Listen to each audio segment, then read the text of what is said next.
कहता है कि दूसरी तरह के विश्वासी बनो कि जब परीक्षा आए, जब दुख आए, तो अपने विश्वास को और मजबूत और पक्का करो।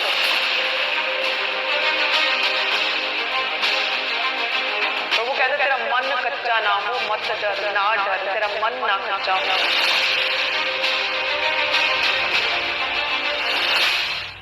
वचन कहता है ना कि अकाल के दिनों में इसहाक ने बोया और 100 गुना पाया। कहते वो इतना बढ़ गया, तब तक बढ़ता रहा जब तक कि वो ग्रेट अति महान पुरुष नहीं बन गया। करार का राजा कहते उसे जेलसी करने लगा। इतना बढ़ाया प्रभु ने, इतना बढ़ाएगा परमेश्वर आपको कि दूसरे लोग जो है वो ये सोचेंगे, सिर पर हाथ मारेंगे कि ये हुआ क्या। हम तो इसे नीचे धकेलना चाहते थे, लेकिन ये बना क्या, ये कैसे ऊंचा हो गया। इसहाक के समय पर उस समय के राजा जो थे वो जेलसी करने लगे, राजाओं से भी बड़ा इसहाक हो गया। यूसुफ के साथ परमेश्वर ने इस तरह से बात की, इस कदर प्रभु ने उसे ऊंचा किया, इस तरह से प्रभु ने अपनी कठिन गहरी बातों को उसके साथ शेयर किया। उसे ही प्रभु ने चुन लिया सारे भाइयों में से। अपने हेवनली वेज को प्रभु ने उसके लिए ओपन किया, अपने दर्शनों को उसके साथ साझा किया, अपनी कठिन बातों को उसे बताया कि उसके भाई उसके साथ जेलसी करने लगे। हालेलुया। आप वो एक हैं जिन्हें परमेश्वर ऊंचा करेगा। अपने घराने में, अपने आसपास के लोगों में आप हैं वो जिन्हें परमेश्वर चुनेगा। जिस तरह से प्रभु ने सब भाइयों में से यूसुफ को चुन लिया और बाकी जेलसी करने लगे। आप ऊंचे किए जाएंगे, चाहे कोई जेलसी करे, आपसे ईर्ष्या करे, चाहे आपको कोई नीचा गिराना चाहे, लेकिन आप ऊंचे उठाए जाएंगे। प्रभु अपलिफ्ट करने वाला परमेश्वर है और प्रभु आपको ऊंचा करेगा। हालेलुया। कोई व्यक्ति, कोई शैतान, कोई शत्रु को चाहे जितना भी जोर लगा लें आपके लिए, लेकिन आपकी ओर जीविता परमेश्वर है, प्रभु यीशु मसीह। वो आपकी ओर है और वो आपके साथ है और आपको कभी भी गिरने नहीं देगा, आपको अपलिफ्ट करेगा। दुनिया आपको निराश कर सकती है, डिस्करेज कर सकती है।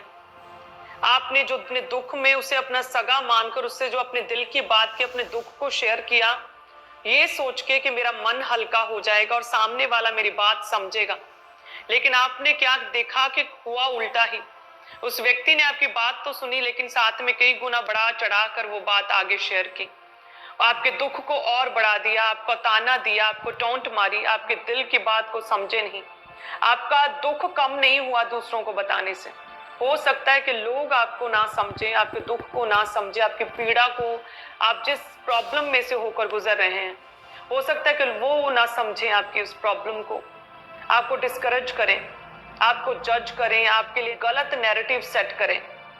लेकिन जो परमेश्वर है ना, वो इतना महान परमेश्वर, ग्रेट परमेश्वर है कि जब आप उस परमेश्वर के करीब आते हैं, चाहे आप कितने भी बड़े पापी क्यों नहीं, कितने भी बड़े नछेड़ी क्यों नहीं, कितने भी पाप क्यों नहीं किए, कितने भी रोगी क्यों नहीं, जब आप परमेश्वर के सामने जाते हैं, अपने दुखों को, अपनी गाथा को परमेश्वर के सामने रखते हैं, अपने पापों को अंगीकार करते हैं, अपने पापों को उस परमेश्वर के सामने मान लेते हैं, तो वो परमेश्वर उस दुनिया की तरह नहीं है जो आपकी बातों को आगे फैलाए, जो आपके अंगीकार को, आपके कन्फेशन को लोगों के सामने बताए। वो ऐसा परमेश्वर नहीं। वो परमेश्वर यूब के दोस्तों की तरह तो बिल्कुल नहीं है, जिन्होंने यूब को मिसजज किया, ब्लेम किया, उसे कई तरह की बातें सुनाई, उसे पापी कहा, उसे कहा कि तुम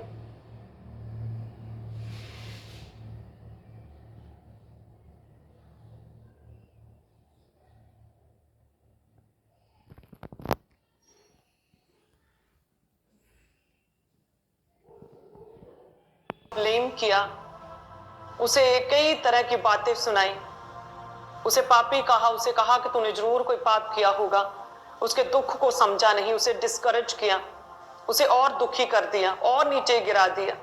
वो ऐसा परमेश्वर नहीं है। आइए देखते हैं यूब 4 अध्याय और उसके 8 में लिखा कि जो फर्स्ट फ्रेंड था एलिपज, वो कहता है देखने में तो जो पाप को जोतते हैं और दुख बोते हैं वही उसको काटते हैं। वो कहता है कि नहीं नहीं, जो तू कह रहा है ना कि मैंने कोई पाप नहीं किया, मैं निर्दोष हूँ, नहीं नहीं, तू ऐसे ही कह रहा है, ऐसा नहीं है। जो दुख बोते हैं ना, जो पाप को जोतते हैं वही उसे काटते हैं। ऐसा कैसे कि तूने किसी को दुख नहीं दिया, तूने कोई पाप नहीं किया, तूने जरूर कोई मिस्टेक की है, तूने जरूर कोई पाप किया है, इसीलिए तू इस कष्ट में है। और कहते उस फ्रेंड ने उसे तसल्ली नहीं दी बल्कि और निराश कर दिया। कहते फिर उसका दूसरा फ्रेंड बिलदद, वो उसके पास आया अय्यूब 8 अध्याय उसके 20 में, और कहने लगा, देख परमेश्वर ना तो खरे मनुष्य को निकम्मा जानकर छोड़ देता है, ना बुराई करने वाले को संभालता है। ऐसा तो कहता है, दूसरा भी सेम कहता है कि ऐसा तो नहीं है कि परमेश्वर किसी खरे मनुष्य को इस तरह से असहाय ऐसी बुरी कंडीशन में छोड़ दे, और ना किसी बुराई करने वाले को प्रभु संभालता है। जो तू इस कष्ट में, इस पीड़ा में है ना अय्यूब, तूने जरूर कोई बुराई की है, जरूर तूने परमेश्वर की दृष्टि में बुराई की है। ऐसा नहीं हो सकता कि परमेश्वर किसी बुराई करने वाले को संभाल ले, और ऐसा नहीं हो सकता कि परमेश्वर किसी खरे मनुष्य को निकम्मा जानकर छोड़ दे। तुझे जो परमेश्वर ने छोड़ा है, तूने जरूर कोई बुराई की। और कहते दूसरे फ्रेंड ने भी उसे पूरी तरह से निराश कर दिया, डिस्करेज कर दिया, उसे तसल्ली नहीं दी, उसका साथ नहीं दिया। फिर कहते कि उसके पास तीसरा दोस्त आता है, सोपर जिसका नाम था, और वो कहता है 11 उसकी 13 में कि यदि तू अपना मन शुद्ध करे और ईश्वर की ओर अपना हाथ फैलाए, और जो कोई अनर्थ काम तुझसे होता हो उसे दूर करे, अपने डेरों में कोई कुटिलता ना रहने दे, तब तो तू निश्चय अपना मुंह निष्कलंक दिखा सकेगा, और तू स्थिर होकर